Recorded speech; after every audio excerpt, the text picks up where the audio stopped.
Great. Okay, thank you. I'm very happy with the invitation. You'll have to apologize if you hear background noise. We are all sick at home and closed in a closed world with COVID this week. So you might hear children screaming in the background. But hopefully they will stop as I keep talking about closed worlds. Philip, thank you so much for this invite. It's really nice to see you again on the screen, and we share so many affinities through our work that I hope we get to continue this conversation in the future. So I'll begin with that, and I'll share my screen, and I will talk to you today about a book that I authored in 2018. It was released by Lars Muller Publishers. So let me just share my screen. Oops, that's not it. You see now? Yeah, okay. Yes, yeah, very Excellent. good. All right, wonderful. So the book that I will be speaking to you about, I'm going to be speaking about the general framework of the research that went into this book. And it was, the main title is The Architecture of Closed Worlds, which refers in many ways to a very famous book by Rainer Banham in 1967, The Architecture of the Well-Tempered Environment, which was one of the first very important official documents that registered the role of building technology and building systems in the way that we understand canonical practice in architecture. But I chose to accompany this with a very ugly subtitle, What is the Power of Shit? And that was very intentional to portray the very visceral material world that we live in, and the participation of these kinds of base ecologies and excremental types of matter within the way that we understand ecology and building systems. So closed worlds in many ways understands is the idea of the world in a bottle is not new to architects. It is very much, and oops, this is an interesting image to start from. It was an art piece called Ein Stück Natur, a piece of nature by Hausrecker Co., the very well-known Viennese group that did the kind of head bubbles in the 1970s and the 1960s. And they created that kind of world in a bottle art piece. And it's very indicative of the idea of the closed world, which is the fact that nature has already become a fossil, something of the past, something that's no longer alive and thriving in what we used to be calling wilderness. But when it is encased in a bottle and portrayed in this medium, it marks the demise of nature as an indeterminate field of its own, and the beginning of the reconstitution of nature in pieces. So the contained primitive shelter that you see on the screen, which very clearly references Marc-Antoine Logier's primitive hut idea, becomes a critique of not only our idea of an endangered earth, but also of architecture becoming an endangered species, as something of the past. So inside this jar, Walter Gropius's Stunde Null, what he called 0 hour, has finally arrived, and architecture has become altogether a different animal, a collection of atmospheres and controlled calibrations inside a delineated perimeter. Would you be able to give me 1 minute? I don't know if you hear, please just give me 1 second and I'll be right with you. Okay.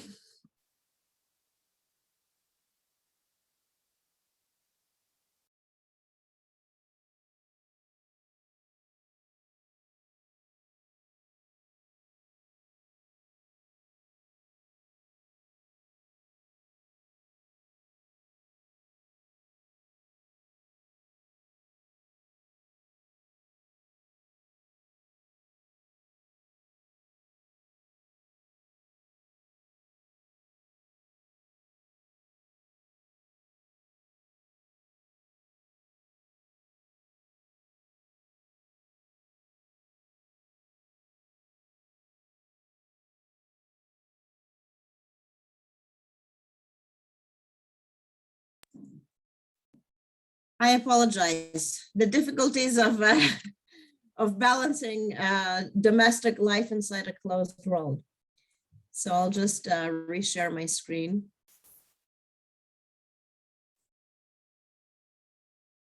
Okay, so I was continuing from that notion inside this jar. The idea of Stunde Null, 0 hour by Walter Gropius has finally arrived, and architecture has become altogether a different animal, a collection of atmospheres and controlled calibrations inside a delineated perimeter. The role of closed worlds in the reconstruction of idealized microcosm is tied very much to the history of utopia.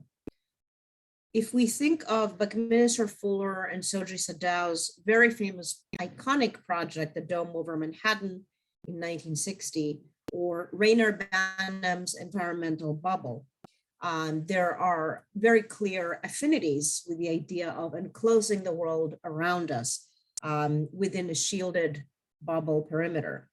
But also, in fact, our canonical understanding of utopia, which is very clearly evidenced in Claude Nicolas Ledoux's design for the Royal Salt Works in the 18th century, is very close to the idealization of a closed system, a self-sustaining physical environment demarcated from its surroundings by a boundary that does not allow for the transfer of matter and energy. In the post-war period of the 20th century, the idea of utopia, and this is the main argument of this book, has reappeared through the enactment of whole Earth systems. The recirculation of resources in the global ecosystem was idealized in the idea of circularity and containment in a number of projects that have proliferated following the war. In this sense, closed worlds are not only key sites of engineering and environmental production, but also materialize a utopian project to temper and to fabricate the environment as a site of architectural production. However, closed worlds, and this is an excerpt of the famous Jacques Tati movie, Playtime in 1976, they're no longer poetic metaphors for lost utopias. They have become profitably real. Our indoor environments today are, in fact, politically charged spaces that reflect social ideas and culturally specific standards of taste and judgment. Confined within artificial enclosures, environmental control has enforced biased standards of life, even though in most cases these standards institutionalize absurd criteria that homogenize ideas of comfort and well-being for the entirety of the human race. In many ways, closed worlds are, and I argue this here, are power structures that maintain and manage constancy over bodies and psyches. The establishment since the 1950s, but even earlier than that, of thermal equilibriums in interior spaces, sequestered comfort zones held within narrow ranges, reflects an understanding of the body as a tool within a constant atmospheric medium in order to control and predict its behavior and its growth. And here you see an early psychrometric chart, which mechanical engineers use to calibrate thermal comfort, which is indicated to be between the yellow and the red line. So there's a very narrow range within which all kind of building systems are calibrated to operate. And that really reflects the vast majority of the way that large-scale built environments, especially in metropolitan places and big cities, operate. So looking through these charts, it is precisely this mechanical vision of biology that gives life, I argue, specifically a modern character. If organisms, either people or plants, are examined explicitly as mechanical structures that serve the physical equilibrium, one cannot account for the complexity, but neither for the beauty of life. In the book and in this research overall, I argue that the history of 20th century architecture, design, and engineering has been strongly linked to the conceptualization and production of closed systems as partial reconstructions of the world in time and in space. Closed systems speak of the eerie transference of life using architecture as a medium and a vessel to secure an idea of a compulsive cycling and recycling of matter, energy, data, and capital. The projects that are documented in the book represent a very, very big range of diverse political agendas. They range from military experiments to countercultural practices and the nostalgia of the homesteading movement, going all the way to more recently, the very questionable concept of ecological tourism and environmental capitalism. In every case, these cases are real and invested in the strangeness of the real. They are experimentally implemented rather than based upon speculation. So to understand a little bit the context of this kind of work, I will show you 3 different examples that are analyzed in detail in the book, and then we can have a conversation on them.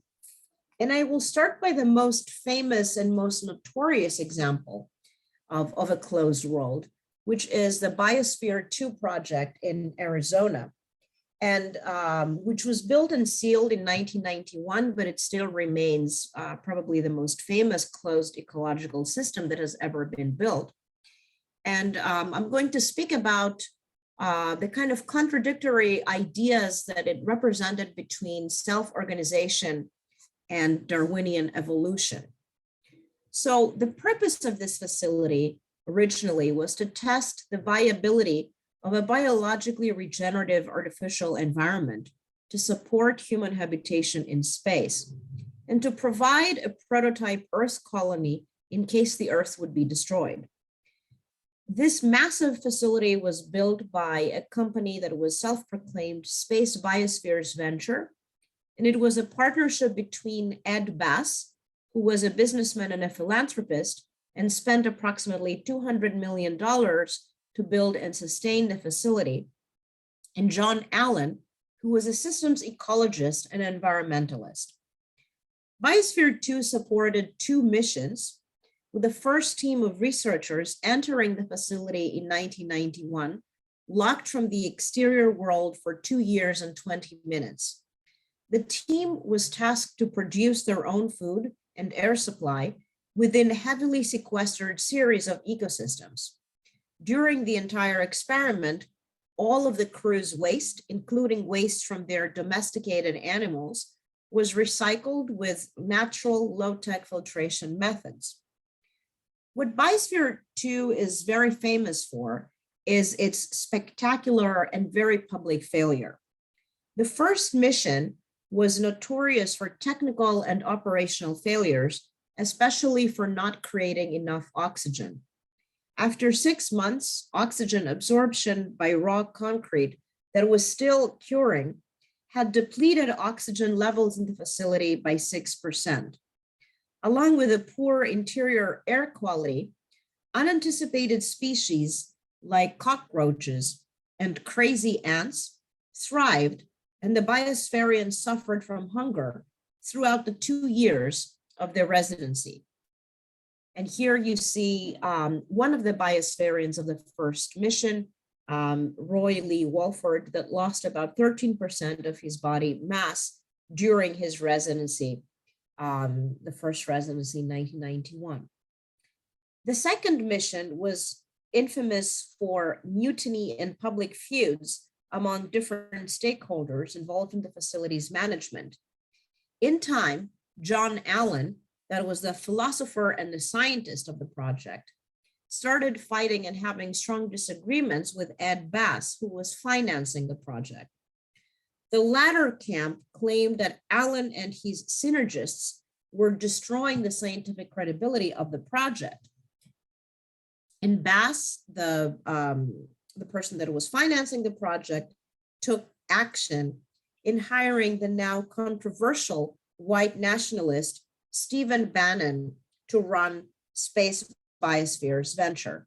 This is, again, John Allen during the first 3-day human closure experiment for Biosphere 2, who was the systems ecologist that conceived of the biosphere. And this is, of course, as you probably know, the controversial white nationalist Stephen Bannon that run Space Biosphere Ventures in the 90s. The involvement of Bannon, who was at the time the management of Bannon and Co. investment banking in Beverly Hills, was detrimental to the project. With Bass and Bannon's endorsement, the second team of biospherians who entered the facility in 1994 were ambushed by federal marshals. The two men had concluded that the founding management team, including Allen and his cult, had to go. In retaliation, Allen's scientists sabotaged the second experiment and opened the airlocks of Biosphere 2, claiming concern over the health of the inhabitants that were later arrested. The mission was then compromised and it ended soon thereafter. Bannon also had an open quarrel with this biospherian, Abigail Ailing, a quarrel that was originally published in the Tucson Citizen in 1996 and resurfaced in the media during the US presidential elections in 2016. It disclosed a series of threats, insults, and accusations of sexual harassment. Arguably, the closed world's material problems that were evident in the first mission were rendered a social and political problem in the second and final human mission. Both events revealed that the idea of dynamic equilibrium of material exchange in an arbitrarily chosen part of the Earth's biosphere cannot just set in spontaneously. Redundancy of species and the logic of inclusiveness did not automatically lead to the promised cybernetic equilibrium that Allen really desired. The battle, however, between Allen and Bass exposes a very important dichotomy in environmental politics, that between the idealization of self-organization and the brutality of Darwinian evolution, which was directly transposed in this project in social order and policy. In many ways, Biosphere 2 exhibits a mythology of consensus based on natural principles and furthers the belief that equilibrium can and may be translated to social policy and societal values. As a living experiment, the Biosphere 2 has demonstrated that the limits of sustainability and the risks associated with closed ecosystems remain largely unknown. After years of research on self-reliance, the editor of the Whole Earth Catalog, Stuart Brand, confessed that the idea of energy autonomy is a kind of hysteria. Brand's kinship between the closed system and the hysteric body is critical if one may reflect on Freud's definition of hysteria as a physiological internal modification of the nervous system. To describe the symptoms of hysteria, Freud spoke of closure as a type of modification that affects an organism alone instead of one that affects an organism's surroundings. Psychoanalytically, this corresponds to a stage that he calls the Proto-Psyche, at which the organism has only control over itself and nothing else. Ultimately, it functions at that moment like an ad hoc sealed closed system that regenerates materials out of what is available within the borders of one's body. Another point is that the idea of compulsive circularity that was very much manifest in Biosphere 2 has fostered a perception of Earth holding. A progeny of Earth photographs, and you see some here if you Google the word sustainability and Earth, that are held gently and affectionately by human hands, as if the Earth is a wounded creature that needs our care. This anthropomorphic perception of the Earth as an endangered living species that is cute and sentient, as a being that needs to be headed by us humans, its conquerors, is delusional, as it positions our species at the center of all pivotal planetary developments. Our perception of the Earth as one interconnected world, as an image that promotes unity and balance, is no longer the case. Unilateral strategies for divergent problems, in the ideological belief that the metabolism of the planet may become the foundation for technology, culture, and design, is no longer applicable. The whole Earth catalog is not so whole anymore, or has never been whole to begin with. And from that, I would like to transition to a very, very different project, which was not massive in scale and taken not as a kind of governmental experiment, but as a domestic experiment of a small underground community in San Francisco.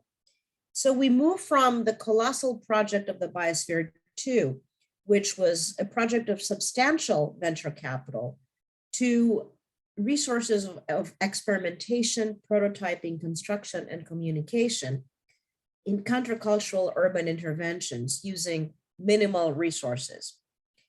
As a project of an underground community group, we will look at the integral urban house, a domestic organization in an urban setting, which was envisioned by its founders as a healthy, natural, cyclical system.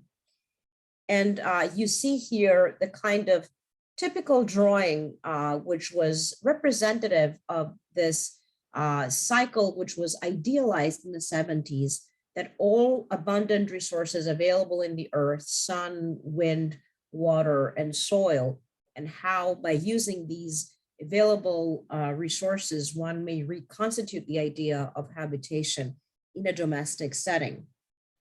The project was initiated by Elga and William Olkowski and funded by the nonprofit organization, the Farallones Institute, which was founded by California state architect Sim Vanderin. It was in reality a very typical house in Berkeley, California, that was retrofitted by the Farallones Institute to a highly productive test bed for self-reliance, resource renewal, and recycling of waste materials. What was mostly interesting was that the house was tied to its inhabitants with the kind of connection that we may metaphorically call an umbilical cord. The house needed constant maintenance, and the dwellers were linked to the house in a very corporeal way. The ecosystem of the house was linked to a community of stakeholders, each playing a specific role in a larger scheme of actions. According to its founders, it was significant to repeatedly explain the action plan of life to all members and commit to very specific behavioral protocols before inhabiting the house. This format of habitation brings me to an important point, which is that the occupant of a closed world is its own guinea pig. This is what Buckminster Fuller called himself in an essay called Guinea Pig B, and arguing for the thought that a guinea pig does not observe and speculate on possible outcomes. Rather, it is willful to insert its bodily parts into a living experiment. The closed world dweller is therefore its feeder and caretaker. They monitor it closely and safeguard the operation of a closed world. And relative to this idea, in many other case studies that are recorded in the book, we might find the same notion of the guinea pig. Here we see Auguste Piccard, who was a famous balloonist from a French family that was the first person to reach the stratosphere in this hermetically sealed aluminum gondola that he designed, almost reaching his death. He flew on his own along with his assistant and was luckily saved totally by accident because of the air currents above the Alps. It's a Swiss. He's Swiss. He's Swiss? Yes, not French. Oh, wow. Thank you for that. I will take note. I think I found French in Wikipedia, but it could be wrong. I'll correct it from now on. Thank you, Philip.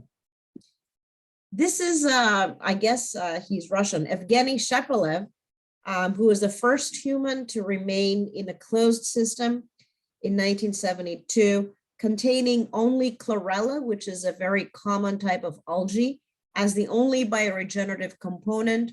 So he would eat chlorella for 90 days and breathe the oxygen that chlorella was generating within this kind of capsule.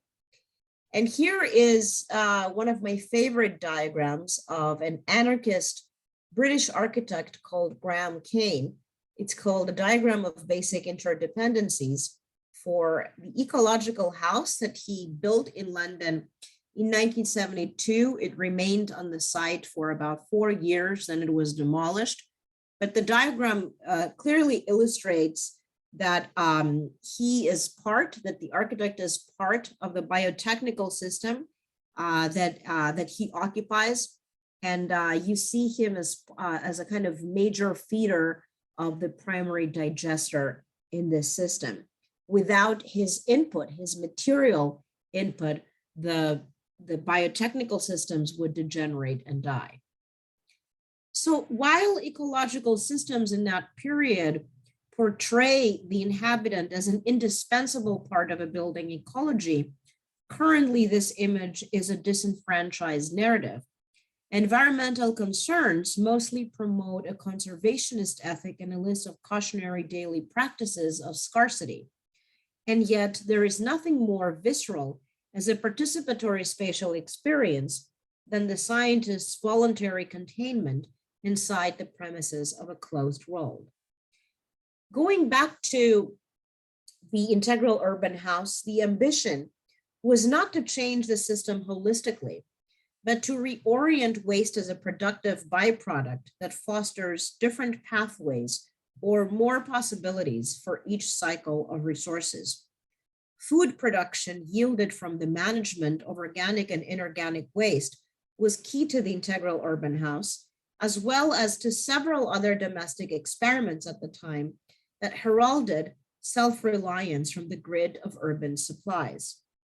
Making food from shit was the ultimate aspiration that was carried out by very tedious, repetitive, and dirty daily routines like sorting, composting, mixing mulch for vegetation, and animal feed crops.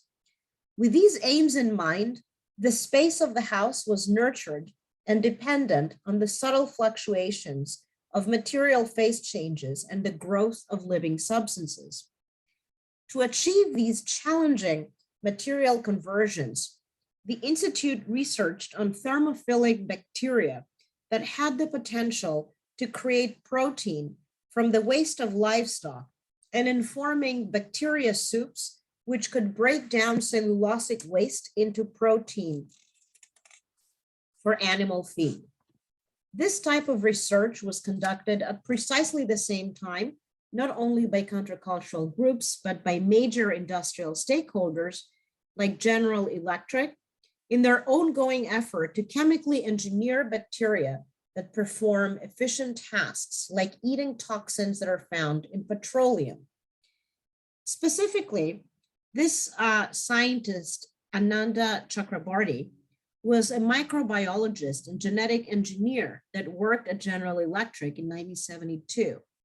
And he developed a man-made living organisms which combined features of several strains of Pseudomonas bacteria that eat toxins found in petroleum. He attempted to patent this bacteria, and the patent was rejected by the US Patent Office, leading to a United States Supreme Court case that became very famous called the Diamond versus Chakrabarty case on whether genetically modified organisms could be patented. In the end, the court ruled in Chakrabarty's favor, stating that the fact that microorganisms are alive is without any legal significance for the purposes of the patent law. The court case, nevertheless, raised ethical questions as to where life begins and what are the ethics involved in pre-engineering the autonomy of microorganisms. It also silently introduced into the field of designing and building a field of semi-autonomy or disobedience of matter. Now it is a fact that shit can be turned into food, and Graham Kane and the Farallones Institute were not so delusional after all. Nevertheless, with the introduction of these questions into the field of architecture and design, one inevitably accepts that if ecological houses are in fact digestive machines, they're sometimes disobedient. And this is what autonomy means in many respects. Even if we understand ecosystems mostly as robust circular systems where waste equals food in a series of cycles and subcycles, the idea of self-sufficiency is compulsive and hysteric in the will to endlessly generate new life from shit. Therefore, to write a counter history to optimized material circular economies, one needs to look at shit, because only through this raw confrontation may the ecology of life be somehow useful. Shit forces us to look at questions of ecology viscerally through the raw ecology of our bodies and the understanding that recycling is not just a statistical problem that we may relate to the management of urban resources, but also a basic bodily reality that affects the water and the air we breathe. Our unwanted, odorous, and degenerate bodily products have been described as technically powerful and worthy. They can generate methane, meaning power, if treated properly. Then recycling shit to money is as much a subject of theoretical analysis as it is a factual constituent of capitalist production. Waste needs to go away, and the very process of purging, transporting, and carrying into oblivion all that is worthless is very profitable for those who manage and transfer these kinds of materials. Just as an example, I will report that in New York City, the beating heart of global finance and culture is a place that creates an enormous amount of poo. As reporter Oliver Millman wrote in The Guardian, a substantial amount of the city's shit is expelled to Alabama through this train, causing major stink methane clouds 900 miles away. The treated sewage, euphemistically known in the industry as biosolids, travels by a train to a landfill west of Birmingham, causing what the locals call the death smell. In Alabama, this avalanche of northern poo is part of a wider concern over the environmental risks of residents, particularly the impoverished and people of color. The dismissal of these environmental concerns of Alabama residents, mostly residents of overwhelmingly African-American communities, has been reported as a case of civil rights and environmental racism. Let us not forget that more than a material, shit also indicates a general stage of incoherency, degeneration, and malevolence. It indicates a stage where information is so finely grained and scattered that it cannot form identifiable patterns. So I don't know, I'm gonna make a little bit of a pause here and ask if how much time we have and whether you want me to continue to a third project or if you wish me to conclude. Yeah, we have like 22 minutes, 20. Okay. So I'm continuing in that. I just wanted to make sure because that'll take another 10 to 15 minutes and then I'll take 5 minutes to close. But if you're good with the time, let's do it. That's another interesting case study. It's actually a regenerative system at the Institute of Physics of the Soviet Academy of Sciences in its Siberian branch, a division that was later renamed the Institute of Biophysics. And the construction of Biosphere, that was the name of the project. It's a very famous facility in Siberia that was a closed ecological life support system that began in 1965 and ended in 1972, when a 3-person crew entered the premises and remained enclosed for 80 days. In a lot of the pictures that we have from biospheres, we have these, a very visual study of containment through these circular windows that portray containment through circular airlocks, and the fear of breach that remains unbroken in these kinds of photographic representations. Looking through circular airlocks renders the perimeter of the facility as a critical barrier that is not to be penetrated at any cost. But perhaps most importantly, these images render the crew as an object of observation, monitoring, and experimentation. This is not from Biosphere, this is from the Apollo crew, which is very famous. It's when the kind of astronauts returned from the moon. They were placed in this quarantine facility for several days before they were released. And this was called the US Hornet, a mobile quarantine facility. And in many ways, bodies became objects of observation and experimentation and are no longer outside the biological preserve.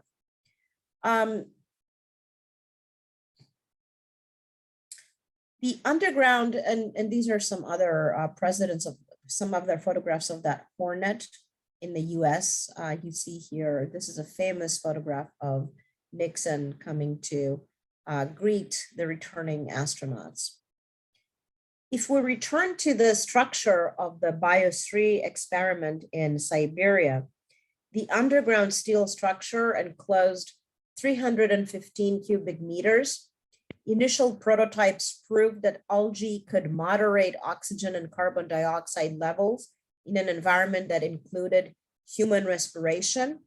Biosphere also included 2 phytotrons, treated humans and their waste as biological commodities of exchange within a recirculatory ecological system. The waste of one organism was considered as food for another, and the aspiration, as in all of these kinds of experiments, was that all species would be interlinked, especially the very strong connections between humans and algae. In Biosphere, the waste of any system was not contained and extracted as something unwanted and disdained, but processed as input for other uses. The problem of encirclement, the linkage between species in an idealized cycle that Biosphere has maintained, shed critical attention to the maintenance of decontamination protocols. Humans and plants were contained within the premises of a carefully calibrated preserve.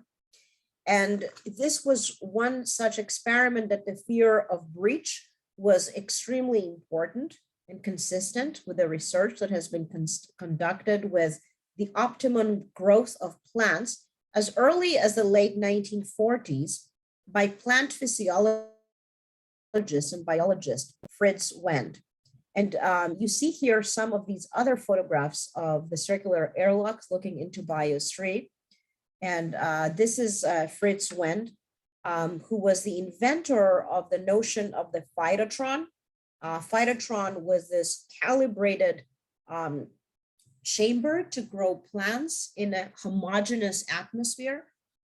He was a very controversial biologist because he was supporting that plants could only grow better within homogenized atmospheres that are not prone to the destructive calibrations of urban environments, including pollutants, and all of the phytotrons that he was studying were extremely well preserved in terms of decontamination protocols, and people would go in there with specialized suits, gloves, and that became a very important protocol. But he was a big part of architectural history in many ways because he directed and orchestrated the design of the first, the biggest greenhouse in the US, which was called the Climatron, the Botanical Gardens of Missouri, which was a giant geodesic dome that was designed based on the kind of patents of Buckminster Fuller. So his role is fairly understated in architecture, but he was very important in that light, in the invention of the Phytotron. And the Phytotron, based on his research, was a fully air-conditioned environment for the growing of commercial crops that maintained constant temperature and humidity levels that was developed in response to the pollution of urban environments. In many ways, the Phytotron demonstrated for wind that plants that are placed inside the uniform and protected environment grow better than plants in the polluted and environmentally variable atmosphere of a city. Eventually, Wendt became obsessed with the decontamination of phytotrons at Caltech, where he was leading the plant research laboratory called Earhart. And his regimes included locked doors, sterilized jumpsuits, continuous hand washing, and hair combing. As he noted, once a person becomes aware of the fact that they may be a vector of insect spreading, it is amazing to observe how many aphids or other plant pests are carried on one's body and on one's clothing. The very act of entering a controlled sealed space was also the mechanism by which corruption could penetrate the facility. Contamination takes place as soon as humans with microorganisms inhabiting their bodies enter them. The laboratory can thus only be viewed as a biological preserve until someone enters its premises. The colonization of the laboratory by humans as living participants is by default a kind of infection. It is a blending of substances and species and materials, either of biogenic or abiogenic sources. In the case of Biosphere, the sealed humans were both experimental subjects inside a larger experiment and the monitoring agents of the experiment itself. It was necessary within the premises of this closed loop experiment that bodies and their byproducts would be reorganized and packed and distributed in space to yield other resources. But one of the most important characteristics of the Biosphere experiment is its autonomous governance by those living inside it. So there was no interference of external control. Only those living inside it could influence the evolution of the system. So Biosphere was contingent to the actions and decisions of the users inside.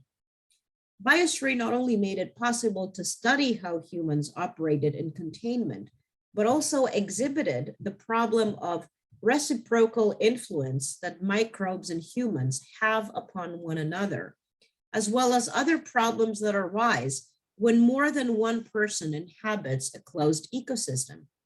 In all experimental ecosystems implemented before, human test subjects participated in the system as nothing more than a metabolic link. In this particular case, it was the first time in which humans were supported as active agents rather than passive constituents and metabolic links, controlling the evolution of the system from inside out. This internalization, both in terms of material and informational resources, is the ultimate example of closure insofar as the concept refers to the system's organic independence and self-governance. The results of this experiment in codependency and cohabitation have demonstrated that while interspecies balance was direly desired, we are far from understanding how to establish it. Intuition seems to tell us that complexity and diversity should lead to stability in a diverse system, that if one species dies out, another would be available to occupy its niche. Nevertheless, Biospheres 3 concluded that complexity and diversity increases the chances for some species to act in a number of unforeseen ways. Biosphere presented unexpected findings about the dynamic equilibrium between human microorganisms and their microflora. Closure seemed to entice unpredictable patterns in the constitution of microbial communities. Human actors demonstrated a shift in their gut microflora under extreme conditions of containment, such as nervousness, physical overwork, and continued feeding on specially developed diets. Particularly in hermetically sealed spaces, significant changes in microbiota carried the risk of microbial shock or the inability of the body to inhibit the growth of potentially pathogenic organisms. And humans staying in isolation for a long time usually exchange with their microflora with one another, which can often be pathogenic and infectious. In detailed monitoring of the project, plant physiologist Frank Salisbury, along with another chief scientist of Biosphere, concluded that this phenomenon and others demonstrated that enclosing even a relatively large volume with thousands of species is not necessarily sufficient for spontaneous organization of balanced matter turnover. The containment of humans in living simulators reveals a deeply rooted problem in the idealization of containment as the only measure to obstruct infestation. In closed ecosystems, microbial populations can randomly coagulate in disorderly patterns, producing new bodies, contaminants that are generated by the system. Leftovers, byproducts of transference processes, central to the metabolism of different organisms, can sediment and crystallize in new material bodies and extraneous combinations. In other words, the source of infection destabilizing the system can come from the inside. So these are some other pictures that actually reveal the careful research of decontamination and all the protocols that were adhered. And some of these pictures, which were reflected during the pandemic as the spatial contracts of how bodies are kept at bay, of not intersecting with other bodies during the pandemic, have taken shape in actual social life. And these are some photographs of a Brooklyn photographer throughout New York City that was taking note of people sending out different messages through their windows, which also reflects to the way in which the window can act as a kind of portal to this contained, examined, and monitored world of the biological preserve. And some of the kind of diagrams that were distributed for entry and exit protocols of what one can do to keep the pandemic at bay, kind of recreating the idea of the airlock and the spaceship projected onto domestic environments. In any case, the question that I would like to leave you with is whether this is a kind of deviant or niche or marginalized story of architectural history. And I believe that it is not. In many ways, closed worlds might read like a death wish of the designed object of the formal aesthetic, but I want to argue that architecture is not replaced altogether with science and engineering. It is displaced from a field that shapes the use and form of the physical world to a sensorial immersive environment that copies and simulates the metabolism and experiential aptitudes of the natural world. So far, the role of building technology has been to insulate spaces from environmental flows. This method suggests in many ways a moral discipline that protects buildings against disease, transferring an ideological framework of Protestant theology to ethics and the realm of micromaterials. Nevertheless, in a new reality, that is plagued by intertwined crises like the climate crisis, the public health crisis, and social inequity, a new role may be cast to the notion of an environment. Instead of it being the inactive, static, and historicized context within which an architectural object is placed, the environment can quite literally become the object of design itself. It is also not a deviant story because closed worlds reflect the modern human subject, which is in many ways immersed in a carefully curated replication or reverberation of the world as a pre-engineered fantasy. Inside all of the loads of information that we encounter in our daily lives, the only way to navigate, one could argue, is relative to oneself, or as French philosopher Quentin Meillassoux has put it, in a relational loss with context. Our need for embeddedness in the world and the ecosystem might already be obsolete. In some ways, subjects have already become self-referential realities. It is therefore imperative that in this new world, a new kind of criticism is needed, and new ways to understand and critique interiorization, methods to break barriers in the way that we narrate stories through the design of our environments, as well as the shaping of our reality. We need to investigate, monitor, and document the strangeness of the real, and to invent an architecture that is completely devoted to the problems of the real, but not one that is unaware of its uncertainty and complexity. And with that, I would like to show you just a few images of the different facets that this project has taken beyond the kind of archival research and the writing research with which it became a book. It also became an exhibition, which was originally exhibited at the Storefront for Art and Architecture in 2016.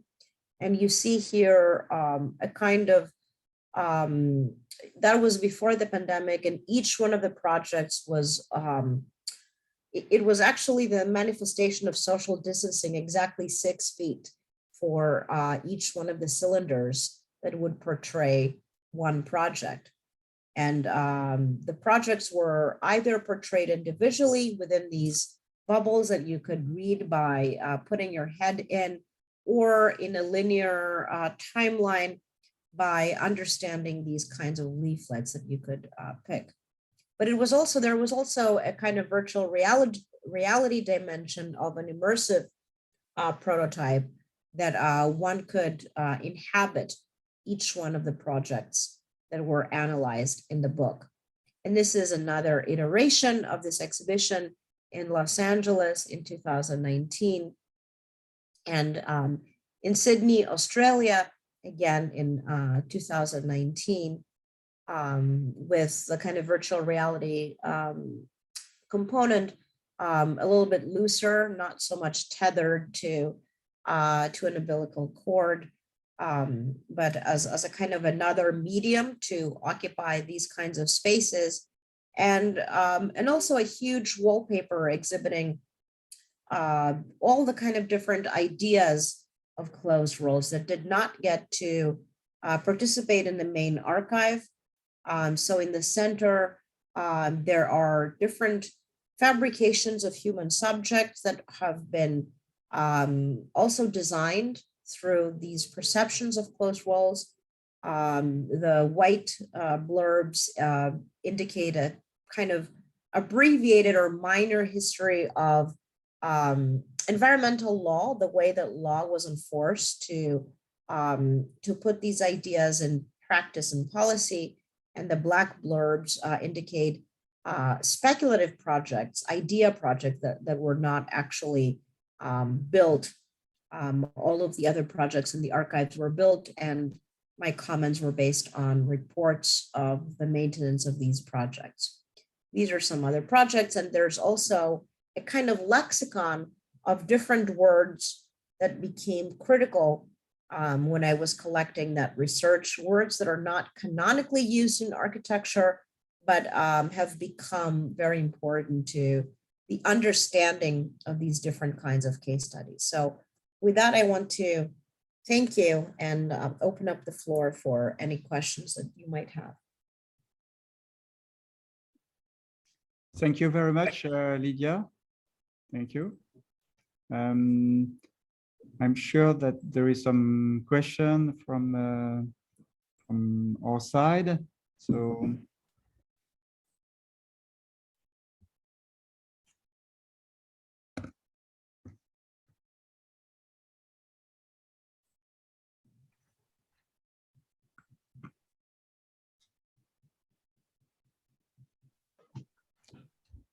I was wondering, these like closed worlds, they have really a specific boundary, but there seems like a correlation with like how modernism was also trying to like clean up cities, to organize cities, to kind of remove nature from the cities in a way which was again within the boundaries. It was a separation from the city and the countryside in a way, or like reorganizing society in a way which was maybe less natural. Do you think this was also following in this idea of these kind of utopias which are like it's kind of the opposite, because they were not self-sustaining at all, but there was a different kind of barrier between these things?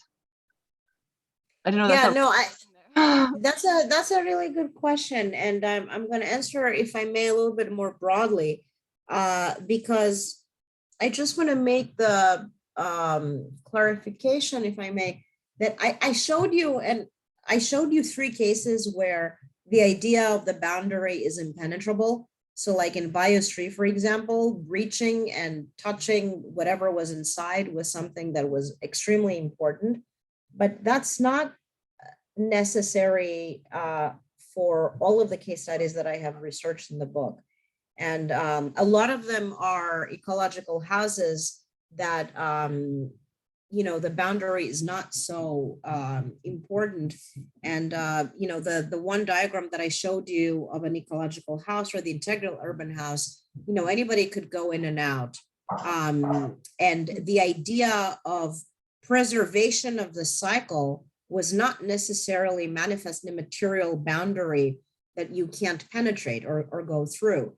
But it was developed, for example, in the second case as a protocol of how you participate within that space. So all of the dwellers were meant to somehow participate in a certain way to do certain jobs so that the house would operate. But what was very important is that in many ways, these spaces, because they are actually fabricating nature, right?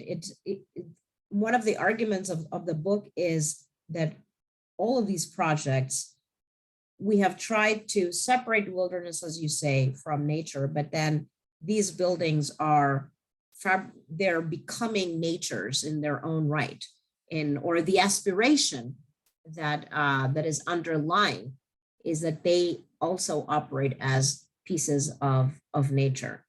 And it's important to see that in that light, a lot of them have a life. So if you leave them alone, they don't work anymore. Like a lot of these houses, the gardens would die, the systems would die. They are having a certain rhythm, biorhythm, like humans do, and they're part of a kind of process of being taken care of. And that kind of fragile link between the people inhabiting these kinds of spaces and the spaces requires a new setting of understanding occupation, or what occupation is, instead of understanding let's say the built environment as a static framework within which we may be part of and is independent by any actions of us as agents of humans. These spaces had a very different kind of bonding between the occupant and the space. And I think that, your question is generally very important. My PhD advisor was Beatriz Colomina, and she wrote a really interesting book called X-ray Architecture. And one of the things that she wrote in that book, and the main arguments, was which is somehow correlated, was that modern architecture has sterilized bodies from inhabiting these kinds of spaces. And she insinuates at the end of the book that new models might be needed today because we have become immune to ourselves in one way or form. So I don't know if that answers your question, but I think it's interesting to look at these questions, these material questions as part of the history of architecture and interior design.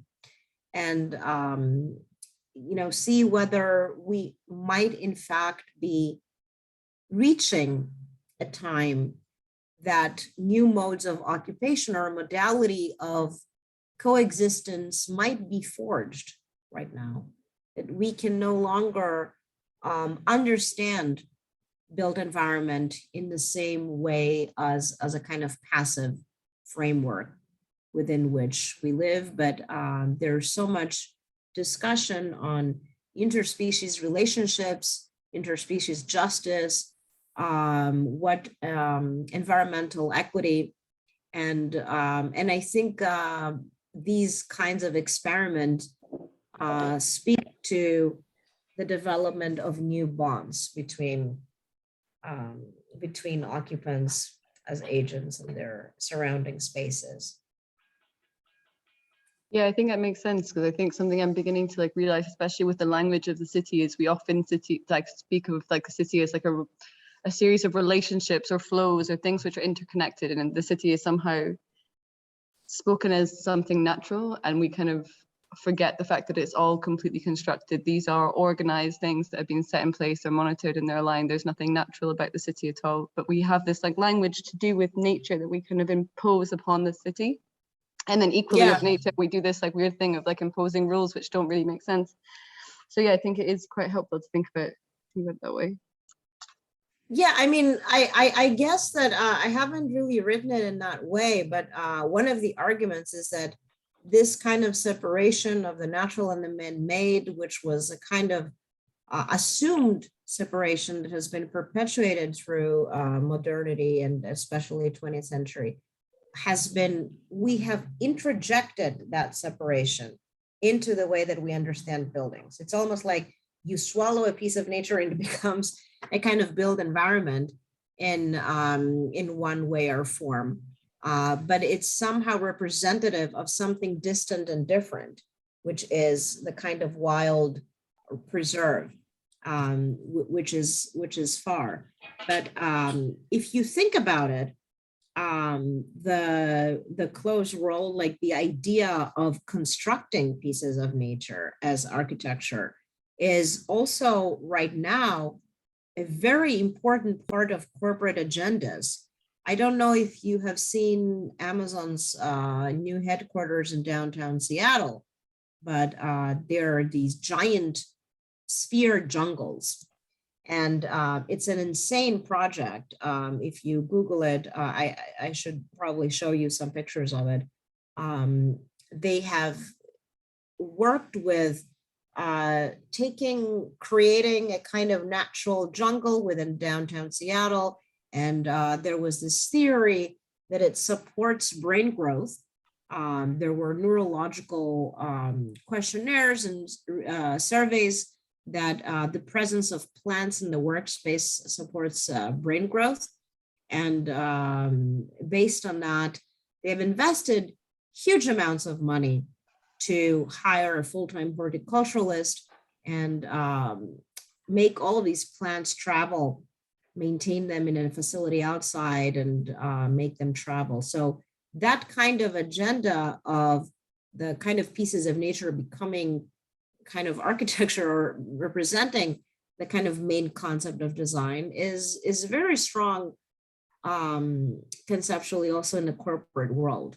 And it represents the generation of new forms of capital because it has been suggested through this project that, that the productivity is augmented by 30 or 40% of the workers within these environments.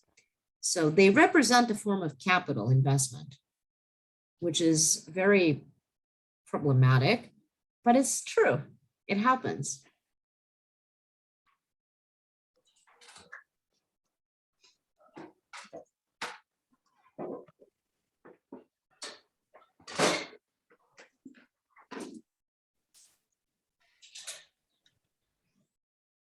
Okay, so thank you. Someone else would like to say something?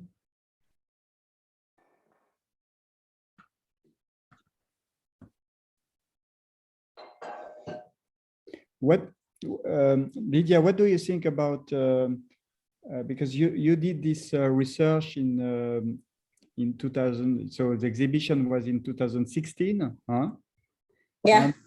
And what do you think, what do you think about what's, how can you look to your research from 2022? What has changed from what are how the material condition has changed, or what happened in between the time you did this book and exhibition and today? How can you see yes, what's happened since then? Oh my God, the world changed with the pandemic, first of all. And that was a huge part of this. And at the very beginning of the pandemic, I mean, the book was fairly fresh from the pandemic started. And a lot of people, I remember I received, I don't know, like so many invitations at the same time, like when we all entered into Zoom, like within the first 3 or 4 months, and because it was considered as prophetic, because I wrote about closed world, and all of a sudden everybody was inside their homes, and everybody found this book. So I talked to BBC, and like just a crazy amount of reporters and different academics were contacting me on that. But it was very curious to me. At that point, I wrote an article on the pandemic, which was an extension of Closed Worlds. It was called Zoom In, Zoom Out. I'll send a link in the chat. It was at eFlux. And what I argued there was that what I realized was that this idea of enclosure was almost like a premeditated fantasy that has already happened. Like everybody was thinking that it was very new, we have to be inside. But in my research and from this book on closed worlds, the idea to construct these enclosed environments to recreate pieces of nature, whether they are in a small scale on that house or in a large scale in a huge mall that reconstructs a ski resort or ocean waves, which are also very, very common, right? Was part of a development of the culture of modern individualization. And there were already studies that have recommended a 2018 EPA report, Environmental Protection Agency, that have recommended that living indoors synced was a prevalent mode of understanding the world before the pandemic. So when the pandemic came out, it was already a tendency, like to me, when I wrote that Zoom In, Zoom Out article, I said, well, this has already happened. We just understand now that it has happened in the pandemic. And kind of on the verge of being out of it at this point, it's interesting to see what will change and how things will change. But in many ways and forms, I think that this is a kind of thread of architectural production that will definitely persist in the way that we construct built environments. of understanding how to overcome external context and not to be in sync with external context. And I think it's one of the biggest problems that we're facing of creating enclosures in this way, which are reproducing disease in many ways, psychologically and materially. So a lot of things have changed, but a lot of things have not changed in the way that, I mean, I think the pandemic was not representing something new. It just made clear things that were already there and playing out in the background. And yeah, I'm working on new projects also, Philip, but you know, I guess that you've asked me to talk about this one in this framework of your studio. So yes, right now I'm working on architecture and food systems. I was interested also in production chains, and because of the pandemic, the kind of proximity of food source and food justice relative to architecture. And I'm curating a biennial with a colleague of mine in Barcelona. It's going to be in Tallinn in 2022. So that's a kind of, let's say, new project that's at bay along with other ones. Yes, maybe from a French point of view, we can say that, you know, the closed world you are presenting are very anthropocentric. It means, you know, it's the human is in the center, and everything, all the ecosystem around the human is for the human. You know, this is like a loop in the human, and maybe it can be some other type of life, like animals or plant, but linked to what need the human. You know, like, so in kind of and maybe today in France or in this Francophonie context, you know, the idea of non-human, you know, the people, they want to protect the non-human, for example, to say, okay, maybe in the biosphere, you need to have you have something for the human, but maybe also something for another type of life that are not, and with another type of ecosystem that will run in a parallel way as a human. And so this is maybe what I can understand from your presentation. I think to enlarge the actors of the ecosystem, and to say, okay, we should not do design only for human, we should also design for non-human. This is a little what is very popular in France today. You know, I don't know if it is but this is. Oh yeah, I mean, I think it's popular everywhere to talk about interspecies justice and the non-humans. I think that's popular everywhere, and definitely, like my new book, which is coming out next year, it has a big component of that, the interspecies justice.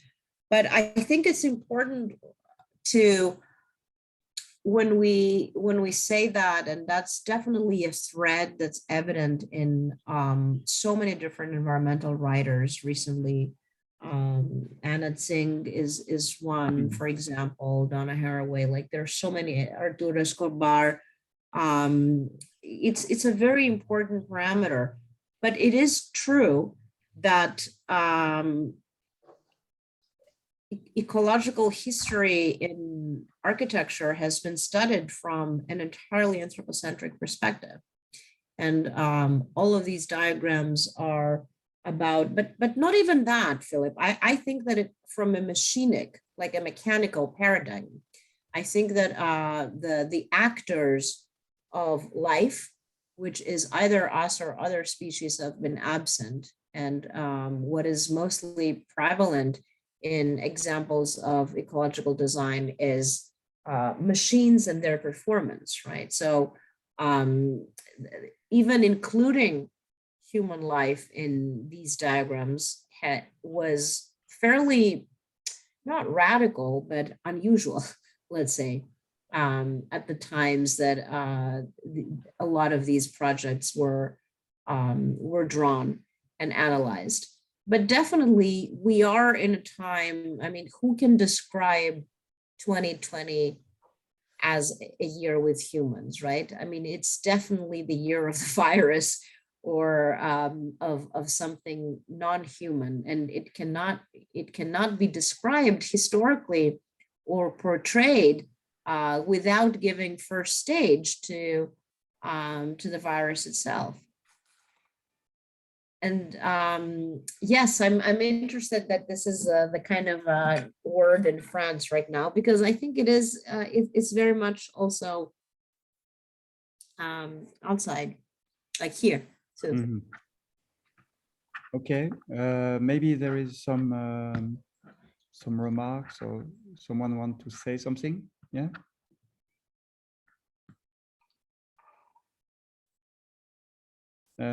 Fee, do you want to conclude, to say something?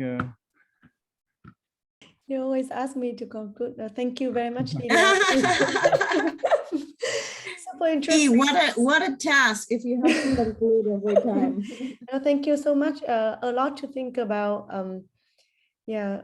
Also because I'm also an architect, but sometimes I really working with Philip is that really when I started really to think about all these issues of the non-human, of the environment, and I think one of the image that almost like really shocked me and make me listen more is when you show the image of the human, and thinking about the condition now with the war, with the COVID, is like when you are in this kind of closed world, when you don't, and you talk about the concrete, or like you don't really take care of the environment, and what happened to the human when the volunteer of that very first project, with, losing all your weight, like losing your health. So it makes you realize, is it still relevant now to just think about form, to not to focus so much on us? Because when we don't, what I learned from your lecture is actually when we focus too much on the human is when we're losing quality of life for us, if we only focus. Yeah, that's true. Yeah. That's true. Is in it. I think, I don't know why Thomas didn't raise any question, because he's exactly was trying to do something like that with his project. He's like doing a closed system, but I think he will learn a lot from. And I definitely. But then I'll see it in June, no? Yes, you will get to see the his project closed world, and I can be the one with the comments. Thank you so much for like being super generous and like really basically give us a summary of your book and your work. Really, oh no, really I'm very happy to share it with you, and yeah. I'm very happy to see the work in June 17, you said, yeah. right? And I think it's just nice to see somebody so passionate about the book she does. It's really inspiring as well. Yeah. And to know that you are having other projects going on and having to I think it's a good example to students, because sometimes they say, oh, now I learned this, I have to change my project. See, like you have this whole huge project, and then the pandemic happened, and then you have new project, and you keep like exploring. Well, we have to develop our projects, otherwise we get bored with ourselves. So I think it's I can't, it's been a long project. Like I've been doing this research for a while now, and I'm happy to shift gears to other territories as I'm working on the new book. In the new book, I'm working on processes of acclimatization for colonial settings in the 19th century, and how colonialist enterprises changed the kind of settings of different colonies, but I'm going all the way to more recent examples. So, and you're looking on the environmental aspect of colonization? Yeah, yes, I am looking into that quite a bit, and I'm going all the way to contemporary examples. What geographic kind of coverage are you looking at? A variety of different settings, Yeah, it's not done, so I'm not, I'm I'm still super working on interested it. because I'm also working on, colonial and post-colonial, but I mean, on a quite, Well, it's not just that. It's the book is, it's almost like an atlas. I've written a paper, which was a mini book. It's called History of Ecological Design for Oxford English Encyclopedia. And I'm working on developing that into a book. So one of the chapters is on that, but there are also other chapters, which are, it's different ways of understanding environments and natures in different moments in time. So shifting worldviews on what we are perceptualizing as nature, wilderness, ecology, and different moments and times based on different actors and their worldviews. sorry, I couldn't catch the mini paper you said is historical one. Yeah, I I'll give you a link. I'll give you a link. Thank you just so much. if you're interested. Not Yeah, not definitely. not. Yeah. I'm not going to.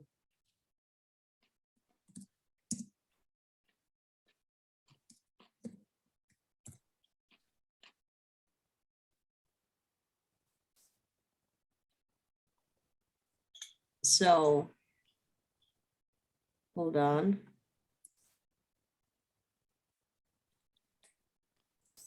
There. Thank you very much. That's the paper. And based on that, yeah, the book is based on that paper.